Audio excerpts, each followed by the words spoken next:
Taiwan today is known as a Chinese-speaking country, but for thousands of years, this island belonged to its indigenous peoples. There are now 16 officially recognized indigenous tribes and as many indigenous languages, but there used to be many more. Years of settler immigration and assimilationist policies in Taiwan saw the use of indigenous languages discouraged. Today, while indigenous peoples make up around 2.5% of the country's population, less than half of these are proficient in their ancestral tongue. Still, Taiwan is home to the world's greatest diversity of Austronesian languages, and recent years have seen a push to promote their use, as many are on the verge of dying out. Taiwan's government wants to make it possible for indigenous languages to be used in official settings. But for that to happen, Taiwan needs to train interpreters.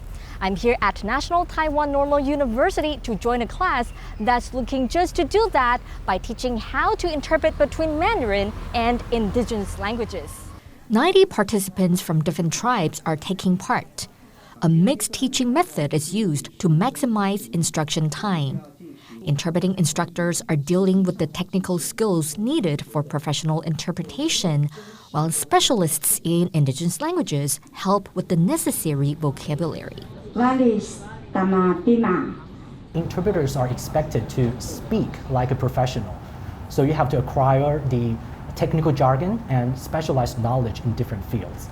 I think these skills will definitely make students a better communicator in all kinds of contexts. Learning to interpret usually requires at least 2 years of full-time training, but these participants are trying to pick up the skills they need in just 8 days of intensive workshops.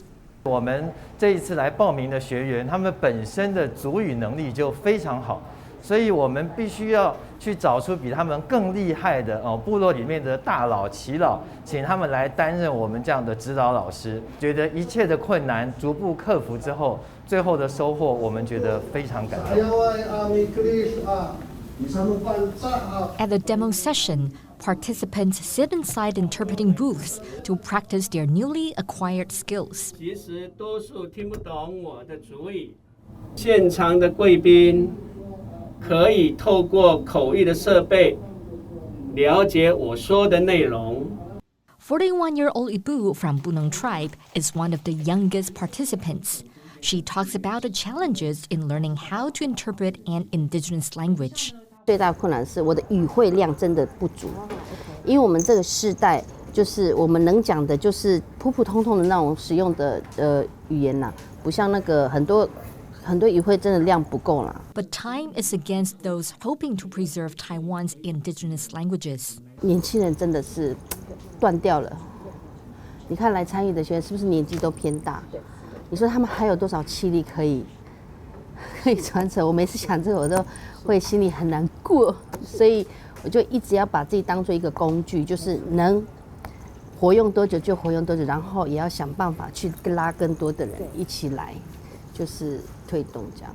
The government recognizes the urgency of the task at hand, and it has high hopes that this interpretation course can help to spark a wider reinvigoration of Taiwan's indigenous languages. 我们接下来先把这些我们的种子老师，我们的族部口译的这些族人呢，先推广到我们各个机关，说我们已经有这些人才。那如果我们各机关还有更多的需求的话，我们会持续来办理这样的一个训练。我们希望可以让我们更多的这个族人愿意担任这样的一个很重要的语言桥梁的一个工作。While 8 days can't overturn decades of language discrimination, it's a step on the long road for language justice in Taiwan. And with many participants looking to continue their interpretation training, there's hope that one day indigenous people can speak their languages as freely as their ancestors once did. Patrick Chen and Betty Chen for TaiwanPlus.